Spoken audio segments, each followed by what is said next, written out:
The Lelit Kate is one solid lump of a coffee machine, thanks to its stainless steel case. It looks fantastic, and the metal finish gives it a slick, industrial look. Although it's not too wide or deep, the Kate is rather tall, 335 by 275 by 440 millimeters, and wouldn't slide underneath my kitchen's wall-mounted cupboards. You'll need to account for this when placing the Kate. The quality of the build can be felt all over, with a solid metal lid covering the bin hopper, which can easily take a full bag of coffee beans.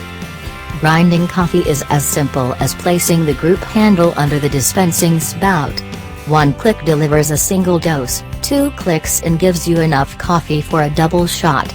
You can adjust the timing of each grind to get the perfect amount of coffee each time.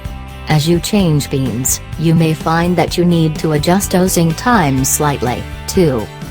Making espresso is as much an art as it is science, so be prepared to make a few bad cups with the Kate while you balance the grind, damp pressure and pour time.